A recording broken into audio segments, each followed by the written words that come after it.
안녕하세요. 오늘 영상은 탑승기 영상은 아니고요. 제주 노선에서 항공권을 선택하는 꿀팁에 대해서 조금 전해드리려고 영상을 만들게 되었습니다. 아시다시피 제주도라는 섬은 우리나라에서 가장 큰 섬이고 접근하는 방법이 배랑 비행기밖에 없는 좀 멀리 떨어져 있는 섬입니다. 경제적으로나 시간적으로나 선박을 이용하는 것보다는 비행기를 이용하는 게 조금 더 쾌적하고 편하기 때문에 보통은 비행기를 많이 선택하십니다. 그럼 이 제주 노선에서 비행기를 선택할 때 어떻게 선택을 해야 하는지 제가 지금까지 탑승해본 데이터를 바탕으로 좀 꿀팁을 전달해 드리도록 하겠습니다. 저는 일단 올해인 2025년에 제주 노선만 20번 탑승을 했습니다. 어느 항공사에도 티어가 없는 저는 당연히 다양한 항공사를 탑승을 했고요. 저비용 항공사랑 대형 항공사 가리지 않고 탑승했습니다. 우선 제주 노선의 항공권 같은 경우에는 쌀 때는 정말 싸게 편도 10,000원 아래의 항공권도 보일 때가 있고요.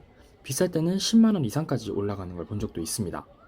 이게 요일과 시간에 따라서 편차가 되게 큰데요. 제주에서 들어오는 편 같은 경우에는 보통 일요일 저녁이 굉장히 비쌉니다.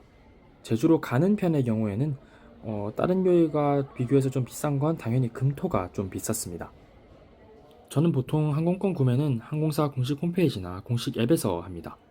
그래도 항공권 비교 같은 경우에는 스카이스캐너를 주로 사용을 하는데요. 스카이스캐너에서 비교를 해서 비슷한 시간대에 어느 항공사가 가장 싼지 비교를 해보고 그 항공사 홈페이지에 가서 구매를 하는 타입입니다. 보통 항공사 홈페이지랑 스카이스캐너랑 비교를 해보면 작게는 한 1, 2천원, 많이 나도 한 3, 4천원 정도 차이가 나더라고요. 그래서 굳이 저는 스카이스캐너에서 다른 여행사를 끼고 구매를 하진 않고 공식 홈페이지에서 주로 구매를 하는 편입니다.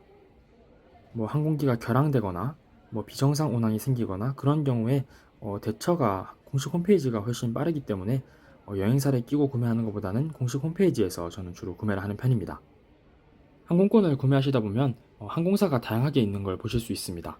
우리나라의 대표적인 항공사인 대한항공, 그리고 아시아나, 그리고 LCC들, 저비용 항공사, 제주항공, 진에어, 에어부산 같은 항공사들이 있는 걸 보실 수 있는데 대한항공이랑 LCC랑 제주노선에서 어떤 차이가 있는지 궁금해 하시는 분들이 있기도 합니다. 그리고 그러한 차이들이 대한항공을 선택할 만큼 가치가 있는지도 궁금해 하시기도 하고요. 제가 지금까지 탑승해본 그 개인적인 경험을 바탕으로 말씀을 드리면 일단 국내선에서 대한항공과 저비용 항공사들의 가격 차이가 그렇게 많이 나지 않습니다.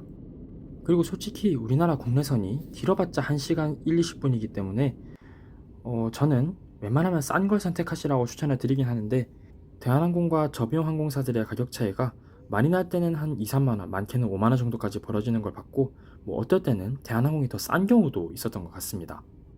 그러면 대한항공과 저비용 항공사들의 국내선 노선에서 차이는 뭐냐?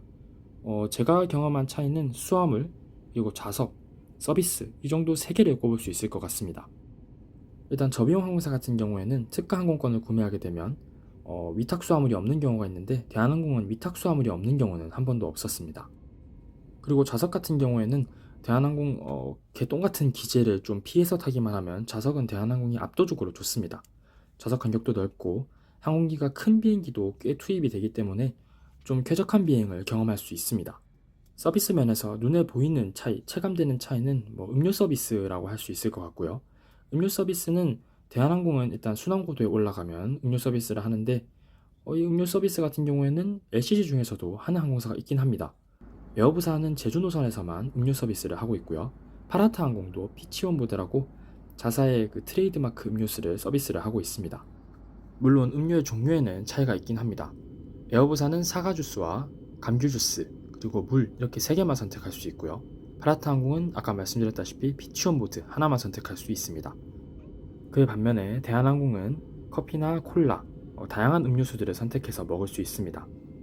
그리고 대다수의 LCC들도 물은 요청하면 생수 한 잔 정도는 제공을 하고 있습니다. 솔직히 40분 1시간 가는데 큰 차이는 없을 것 같습니다. 그래서 저는 개인적으로 제주 노선에서 항공권을 선택할 때는 자기 시간대에 맞는 항공편을 선택해서 탑승하는 게 맞다고 생각합니다. 그래도 한 2, 3천원, 많게는 1, 2만원 정도 더 주고 대한항공을 선택한다고 할 때 피해야 될 항공기가 있습니다. 지금 이 날아오르는 이 항공인데요. 보잉에서 만든 737-900이라는 항공기입니다. 일단 이 항공기 같은 경우에는 똥차라고 불립니다. 기재 관리는 굉장히 잘 된 편이에요. 대한항공이 기재 관리에는 신이기 때문에. 그러면 왜 선택하면 안 되느냐? 네, 좁습니다. 거의 LCC급으로, 저비용 항공사급으로 좁습니다. 항공기가. 탑승해보면 이게 대한항공이야 라고 싶을 정도로 굉장히 좁아서 이 항공기는 웬만하면 피하시는 걸 추천을 드립니다.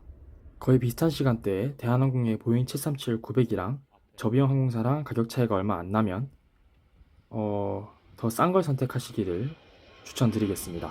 또 웬만하면은 대한항공보다는 LCC가 싸기 때문에 LCC를 선택하는 게 맞는 선택이 될 것 같습니다. 딱히 이점이 없어요. 자세한 후기는 이 영상을 참고해 주시고요. 그러면 반대로 대한항공에서 국내선 노선 선택해서 좋을 항공기는 뭐냐? 이 에어버스 321 네오 항공기입니다. 항공권 예매할 때 보시면 기종에 에어버스 321 네오라고 적혀 있습니다. NEO라고 적혀 있고요. 굉장히 쾌적한 실내를 보여줍니다. 왜냐하면 이 항공기 같은 경우에는 최초 항공기가 2022년도에 도입이 되었기 때문에 항공기들의 기령이 굉장히 낮은 편이고 최신형 엔터테인먼트가 장착된 항공기들이기 때문에 굉장히 좋습니다. 항공기 자체가. 그리고 저는 솔직히 이 3위의 네오 항공기도 굉장히 좋긴 한데 김포 제주노선에 탑승하신 분들께는 이 3위의 네오 항공기보다 보잉 787-10 항공기를 추천드리겠습니다. 이유를 모르겠는데 이 항공기 같은 경우에는 원래 국제선, 장거리 국제선에서 활약하는 항공기인데 제주노선에 투입이 되고 있어요. 좌석 배열이 333으로 325명을 태우는 굉장히 큰 항공기입니다. 1순위로 추천드리는 거는 솔직히 3위의 네오보다 787-10을 추천드립니다. 근데 또 한 가지 단점이 있다 하면 좌석수가 많아서 타고 내리는데 시간이 좀 많이 걸리는 게 단점이라 할 수 있겠습니다. 그래서 이런 것을 다 종합해서 보면 제가 내린 결론은 본인이 원하는 시간대를 선택을 해서 거기서 가장 싼 항공편을 선택하는 게 좋고 만약 대한항공을 선택한다 하면 보잉 737-900 항공기는 피하는 게 좋다 이렇게 말씀을 드리겠습니다. 그리고 혹시 대한항공의 비즈니스를 제주노선에서 선택하신다 하면 저는 이 보잉 787-10을 무조건 탑승하시라고 말씀드리겠습니다. 장거리 국제선에서 활용하는 항공기이기 때문에 또 최신형 항공기이기 때문에 비즈니스 좌석이 굉장히 좋습니다. 오늘은 탑승기 영상이 아닌 좀 색다른 영상으로 이렇게 찾아와 봤는데요. 처음 해보는 유형의 컨텐츠라서 좀 어색하고 부족한 부분이 많이 있습니다. 좀 널리 양해해 주시면 감사하겠고요. 다음 영상에서는 조금 더 발전된 모습으로 찾아뵙도록 하겠습니다. 오늘도 시청해주셔서 감사합니다. 안녕히 계세요.